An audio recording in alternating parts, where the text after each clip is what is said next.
tidak banyak, ya, tidak banyak atlet yang seumur dengan Rahmat ini yang meraih medali di Olimpiade, Ya. ya, dengan umur yang seperti itu.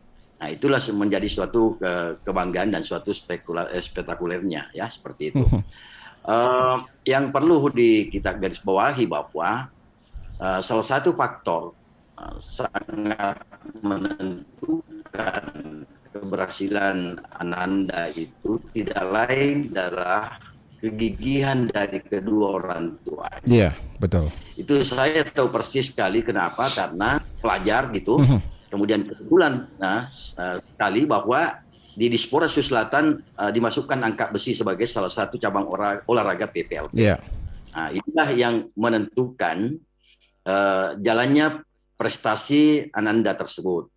Nah, saya dapat dimulai di situ dan selalu bercerita dengan ibunya yang selalu mewakili, karena bapaknya ini Pak Erwin ini jarang untuk mau hadir mengikuti atau mendampingi. Tapi dialah orang yang selama ini menjadi pelatih, ya, sebagai orang tua dan juga sebagai pelatih dari anaknya itu. Nah, dan dalam perjalanannya dalam mengikuti kejuaraan-kejuaraan antar PPLP itu sudah nampak, ya, bahwa anak ini memiliki bakat yang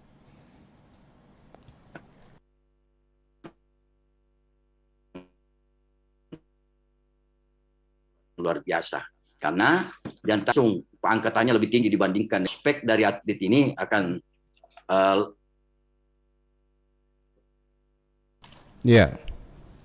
lebih bagus nantinya ke depan. PPLP itu dia mengikuti kejuaraan-kejuaraan yang di tingkat nasional, kejurnas, tapi itu waktu masih remaja istilahnya, ya, istilahnya remaja.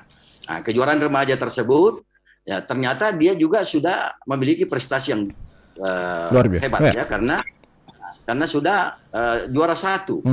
Ya, sehingga pada PON 2016 yang lalu di Sulawesi Selatan, Ananda ini sudah kita masukkan. Ya, walaupun ada yang mengatakan itu kan belum bisa menyamai prestasi nasional, tapi saya selaku ketua BIMPRES waktu itu mengatakan bahwa tidak apa-apa, ini kan prospek anak-anak ini ke depan, ya. Makanya saya tetap bertahan walaupun sulit untuk mau bisa bersaing dengan seniornya, ya, bersaing dengan seniornya di PON Bandung tersebut. Tapi kami mengatakan bahwa ya biarkanlah sebagai pengalaman untuk dia. Akhirnya kita tetap berangkatkan, ya, walaupun sebetulnya dalam pelaksanaan